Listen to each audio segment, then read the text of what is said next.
Programme में अब हम बात करेंगे 1996 में शुरू हुई महिंद्रा हॉलीडेज की। 8,000 करोड़ रुपए का मार्केट कैप है इस कंपनी का।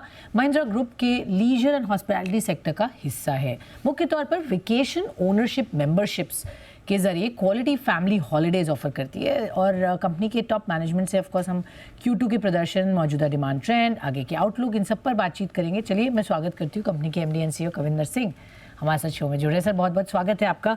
सबसे पहले एक बार नंबर्स पर मैं नज़र डाल देती हूँ और फिर हम अभी की सिचुएशन समझेंगे आपसे। जो बॉटम लाइन हमने देखी वो आधी थी इन Q2। क्या वजह थी सर डिक्लाइन आया डिस्पाइट आपने 10% इंक्रीज देखा आपके टॉप लाइन में? तो अगर आप स्टैंड अलोन नंबर्स को देखेंगे तो हमारी इनकम 10% के करीब बढ़ी, एबिटा 17% के करीब बढ़ा और पीबीटी 15% के करीब बढ़ा, जो कि हमारे ये बेस्ट एवर नंबर्स थे। इवन कंसोलिडेटेड लेवल पे भी हमारी इनकम 10% के करीब बढ़ी है और एबिटा भी 10% बढ़ा है। तो जो आपने बोला वो basically mark to market foreign exchange related movements की वजह से हुआ है। Those are one of things and overall हमारा जो प्रदर्शन रहा हमारे स्टैंडअलोन रिजल्ट्स में, और इवन हॉलिडे क्लब रिजॉर्ट्स ने 1.6 मिलियन यूरो का एबिटा निकाला, जो कि उनका एक अच्छा जुलाई अगस्त सितंबर का अच्छा महीना माना जाता है, क्वार्टर माना जाता है।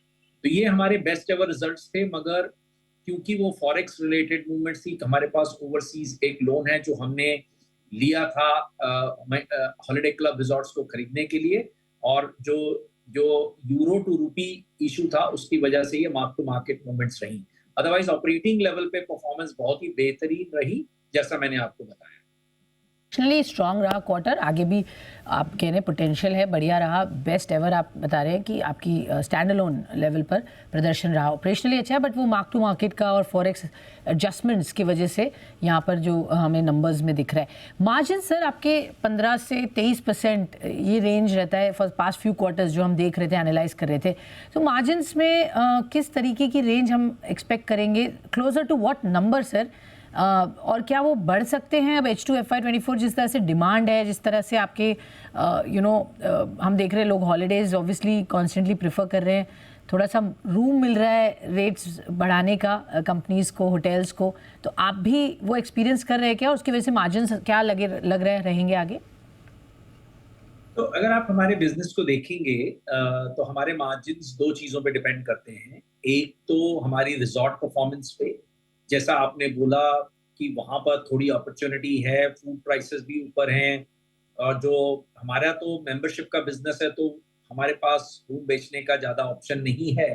थोड़ा बहुत जो अवेलेबिलिटी होती है वो मार्केट में जाता है। तो ओवरऑल लेवल पे अगर आप देखें तो हमारे जो मार्जिन के लीवर्स हैं वो बेसिकली बेटर प्रोडक्टिविटी, सोलराइजेशन जो हमने किया है बहुत एग्रेसिवली, उसकी वजह से हमारे मार्जिन बहुत अच्छे रहे हैं।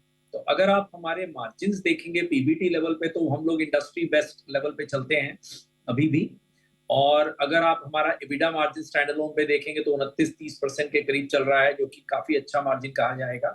तो अपॉर्चुनिटीज मार्जिन की इंप्रूवमेंट है to reduce the cost, particularly हमारी जो सोलराइजेशन, सोलार लगा रहे हैं जिसकी वजह से बहुत तेजी से, जिसकी वजह से हमको मार्जिन में इंप्रूवमेंट दिखेगा। और फूड एंड बेवरेज की स्पेंड्स लोग ज्यादा करेंगे हॉलिडे सीजन में, उसकी वजह से भी मार्जिन इंप्रूवमेंट दिखना चाहिए। और बाकी अगर हम देखें ओवरऑल लेवल पे हमारी कॉस्ट ऑफ एक्विजिशन भी कम हुई है, जो कि एक बहुत बड़ा इंप्रूवमेंट हम देख रहे हैं आगे चल के। तो हमारे पास लीवर्स हैं मार्जिन इंप्रूवमेंट के, और आपको अच्छे मार्जिन दिखेंगे इस क्वार्टर में भी और आगे के क्वार्टर में भी चल के। तो क्वांटिफाई करेंगे, आपने कहा 29-30% के तो आप अभी मार्जिन दिखाई रहे, तो यहाँ से कितनी इंप्रूवमेंट हम एक्सपेक्ट कर सकते हैं? जो आपने लीवर्स की बात की, चाहे वो सोलराइजेशन की बात है और भी जो मेथड्स आप अडॉप्ट कर रहे हैं, उससे कितना ट्रांसलेट हो जाएगा मार्जिन इंप्रूवमेंट में, क्वांटिफाई कर सकते हैं? जी, आप हमारा अगर ट्रैक रिकॉर्ड देखेंगे तो हम लोगों के जो मार्जिन्स हैं कम से कम 300 से 400 बिप्स अप हैं from pre pandemic levels. Pre pandemic जो हमारे मार्जिन्स होते थे उससे तो हम 300-400 पॉइंट्स ऊपर ही चल रहे हैं। और प्री पैंडेमिक अगर आप देखें तो हर साल हम 100 बेसिस पॉइंट बढ़ाते थे मार्जिन। हमारा एम रहेगा 50 से 100 बेसिस पॉइंट्स हमारा मार्जिन हर साल बढ़े at the operating level. Full तो यहाँ पर मार्जिन्स स्ट्रॉन्ग आगे आप बता रहे हैं होने की यहाँ पर पूरी उम्मीद की जा सकती है और उस पर कंपनी काम भी करे। सर रीसेंट क्वार्टर्स में हमने देखा हॉलिडे क्लब रिसॉर्ट्स HCR यहाँ पर कुछ इन्फ्लेशनरी प्रेशर्स और चैलेंजेस देखे गए थे। अब क्या सिचुएशन है यहाँ पर, क्या रिकवरी कुछ दिख रही है? HCR हमने 33 टाइम शेयर रिसॉर्ट्स जो फिनलैंड, स्वीडन एंड स्पेन में हैं आपके। तो हॉलिडे क्लब रिजॉर्ट्स की यूनिक प्रॉब्लम नहीं है, वो यूरोप की प्रॉब्लम है। जैसा कि आपको मालूम है कि यूरोप में इस समय इन्फ्लेशन हाई है, यूरिबोर 4% के ऊपर चल रहा है और एज ए रिजल्ट वहां पर जो यूरोप में इस समय इन्फ्लेशन हाई होने की वजह से स्पा होटल्स जो हमारे जहां पर लोग आते हैं, जहां से हम उनको टाइम शेयर बेचते हैं, वहां पे थोड़ी सी स्पेंडिंग का हमने देखा है प्रेशर। मगर टाइम शेयर की ग्रोथ हो रही है क्योंकि टाइम शेयर भी सेल्स वैल्यू जो है 7% से करीब ग्रो हुई अगर क्वार्टर में आप देखें। तो ये क्या हो रहा है कि फिनलैंड में लोग सेकेंड होम एक्चुअली जरूर चाहते हैं जहां पर वो हॉलिडे कर सकें, और वो इस समय खरीद नहीं पा रहे हैं क्योंकि रेट्स हाई हैं। तो उसके चलते वो लोग टाइम शेयर खरीद रहे हैं। तो हमारी टाइम शेयर सेल्स में बढ़ोतरी हो रही है और टाइम शेयर सेल्स में मार्जिन हमको ज्यादा आते हैं फिनलैंड में। तो ये एक बड़ा अजीब सी सिचुएशन है कि भले ही इन्फ्लेशन बढ़ रहा है, उसका इफेक्ट हमारा स्पा होटल्स रिजॉर्ट्स में आ रहा है जहां पीपल स्पेंड नहीं कर रहे हैं, मगर टाइम शेयर सेल्स बढ़ रही है जिसका मार्जिन हाई है। तो हमको एक तरीके से कॉन्ट्रा बेनिफिट मिल रहा है। तो आई थिंक फिनलैंड में इस समय भी रिसेशन है, वहां पर जीडीपी ग्रोथ नेगेटिव है, बट टाइम शेयर सेल्स हमारी रोबस्ट है। तो इसलिए हम फिनलैंड पे कॉन्फिडेंट हैं। और जनवरी, फरवरी, मार्च जो कि हमारा बेस्ट फिनलैंड का सीजनल क्वार्टर होता है, 2 सीजन के क्वार्टर होते हैं, जुलाई, अगस्त, सितंबर एंड जनवरी, फरवरी, मार्च। जनवरी, फरवरी, मार्च की बुकिंग्स बहुत ही बेहतरीन दिख रही हैं। और लास्ट ईयर भी अगर आप नोटिस करें हमारा क्वार्टर 4 बहुत ही बेहतरीन क्वार्टर था। तो इस बार भी क्वार्टर 4 बहुत ही बेहतरीन क्वार्टर की उम्मीद है हमको हॉलिडे क्लब रिजॉर्ट्स।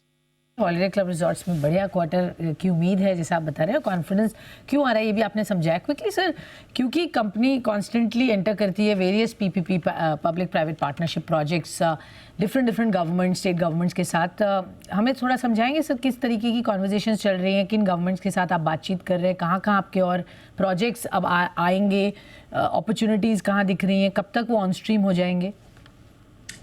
सो PPP एक और अच्छा मार्जिन का लीवर है। जैसे हमारी PPP प्रोजेक्ट्स आएंगे, हमको हो सकता है कई जगह पे, जैसे झांझेली हिमाचल में हमने लास्ट ईयर जब रिजॉर्ट खड़ा किया था तो हमारी बहुत ही कम इन्वेस्टमेंट में वो रिजॉर्ट खड़ा हो गया था, क्योंकि वो रिजॉर्ट गवर्नमेंट ने हमको बोला था कि आप लीजिए और इसे चलाइए। और वो रिजॉर्ट पूरा रेडी नहीं था, हमने थोड़ा पैसा लगाया और वो रिजॉर्ट चल पड़ा और वो अच्छा चल रहा है। तो PPP एक और तरीका है मार्जिन इंप्रूव करने का, जिसमें हमको लैंड और रिजॉर्ट्स कई बार कंसेप्शनल रेट्स पे मिल जाएंगे और उसको चला के उससे हमको और भी इंप्रूवमेंट मिलेगा। मगर सबसे इंपॉर्टेंट क्वेश्चन जो आपने पूछा, किन गवर्नमेंट्स के साथ हमारा इस समय काम चल रहा है, तो मैं आपको बताऊंगा कि उड़ीसा गवर्नमेंट के साथ हम बहुत ही क्लोजली काम कर रहे हैं। चिल्का में हमको उन्होंने एक 50 एकड़ का लैंड पार्सल हमको एलोकेट किया है, उस पर काम चल रहा है। वो एक बहुत बेहतरीन हमारा फोकस है। कम से कम 250 करोड़ का इन्वेस्टमेंट हम देख रहे हैं। पुरी में भी लैंड की बात चल रही है और उस पर भी हमारा फोकस रहेगा नियर द एयरपोर्ट। और बाकी अगर मैं देखूं तो आंध्र प्रदेश गवर्नमेंट के साथ भी हमने एक अनाउंसमेंट करी थी, तो वहां पे भी 2-3 लोकेशंस में बात चल रही है लैंड की। और उत्तराखंड गवर्नमेंट के साथ, जैसे आपको मालूम है, हमने 1000 करोड़ का एक MOU भी साइन किया था कि हम 1000 करोड़ इन्वेस्ट करेंगे। 5 लोकेशंस हैं, लैंड भी इस समय देखे जा रहे हैं और उस पर हम लोग आगे बहुत तेजी से बढ़ रहे हैं।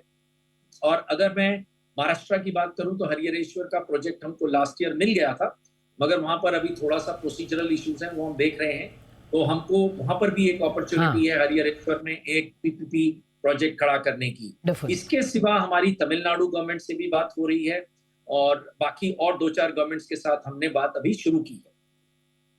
जबरदस्त एक्सपेंशन और प्लान्स आपके दिख रहे हैं आगे आते हुए। एक काम करते हैं सर, एक छोटा सा ब्रेक लेते हैं, आपसे हम चर्चा जारी रखेंगे, थोड़ा और समझेंगे बिजनेस को। छोटा सा ब्रेक, हम जल्द वापस आते हैं, बने रहिए हमारे साथ।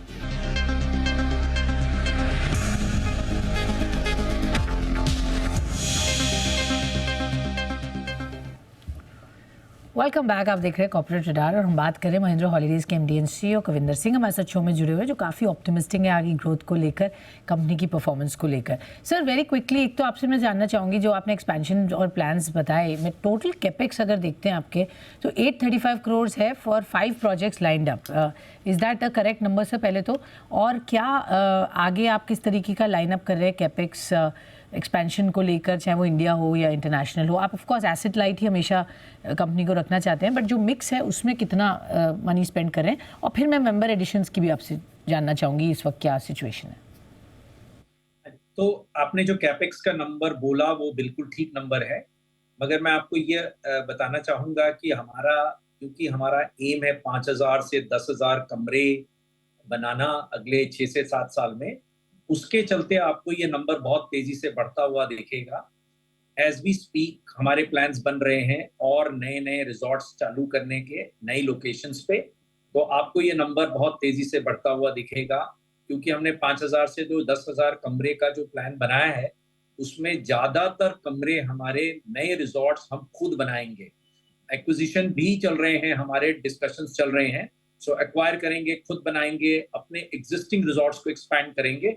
इस स्ट्रैटेजी के चलते कैपिटल एक्सपेंडिचर आपको बढ़ता हुआ दिखेगा। जहाँ तक इंटरनेशनल का सवाल है, हमारे पास 2 या 3 लोकेशंस हैं जिन पे हमारा बहुत फोकस है। एक तो दुबई है, क्योंकि हमारे पास एक रिज़ॉर्ट है, हमको बड़ा रिज़ॉर्ट थोड़ा-सा चाहिए, तो वहाँ पर हमारी इस समय हम लोग देख रहे हैं। और हमारे पास इस समय हम एक्विजिशन भी देख रहे हैं इन countries like Sri Lanka and Phuket. तो ये जो शॉर्ट हॉल डेस्टिनेशंस हैं, वहाँ पर हमको अपॉर्च्युनिटी दिख रही है रिज़ॉर्ट एक्वायर करने की, मैनेज करने की, और ये हमारा एम रहेगा इंटरनेशनल में शॉर्ट हॉल डेस्टिनेशंस पे फोकस रहेगा। Brilliant. Member addition sir very quickly आपसे जानना चाहूँगी, इस वक्त क्या है? मेंबर एडिशन जैसा कि आपने देखा, पहले 2 क्वार्टर्स में करीब-करीब हम लोग पौने 10,000 साढ़े 9,000 मेंबर तक कर चुके हैं, और हमारा एम रहेगा कि हम जो रन रेट है हमारा 5,000 का, उसको मेंटेन करें और उसके आगे बढ़ें अगले 2 क्वार्टर्स में। तो हम पूरी तैयारियां कर रहे हैं, क्योंकि अब हमारे पास मल्टीपल प्रोडक्ट्स हैं, 4 साल का भी प्रोडक्ट है, 15 साल वाला भी प्रोडक्ट है, तो हमारे पास अपॉर्चुनिटी है। डिजिटल में भी रिमोट सेल्स पे हमारा काम चल रहा है, नई ज्योग्राफीज में हम एंटर कर रहे हैं, और आपने हमारा बहुत अच्छा एडवर्टाइजमेंट देखा होगा आईसीसी वर्ल्ड कप में, और हमारी इस समय एक सेंटा फिनलैंड की ऑफर चल रही है। तो हमारा एम ये है कि जो मेंबर्स हैं हमारे यहाँ पर, और बाय द वे हमारे अपग्रेड्स भी बहुत अच्छा मोमेंटम दिखा रहे हैं, तो हमारा मेंबरशिप में मोमेंटम हमको दिख रहा है। राइट। और मिक्स स्ट्रैटेजी हमारी जो शॉर्ट टेन्योर और लॉन्ग टेन्योर की मिक्स स्ट्रैटेजी है, वो भी अच्छे से काम कर रही है। अपग्रेड्स बहुत अच्छे से चल रहे हैं, तो मेंबर एडिशंस में आपको बढ़ोतरी होते हुए दिखेगी in line with inventory additions. तो इन्वेंट्री भी बढ़ेगी, number of additions, number of members भी यहाँ बढ़ेंगे। बहुत बहुत शुक्रिया सर हमें समय देने के लिए और जुड़ने के लिए हमसे। आपने हमें बताया किस तरीके के आगे कंपनी के प्लान है। Well on this note let's take a short break. आपका ही मजा आएगा, खबरों का सिलसिला रहेगा जारी, बने रहिए हमारे साथ। धन्यवाद।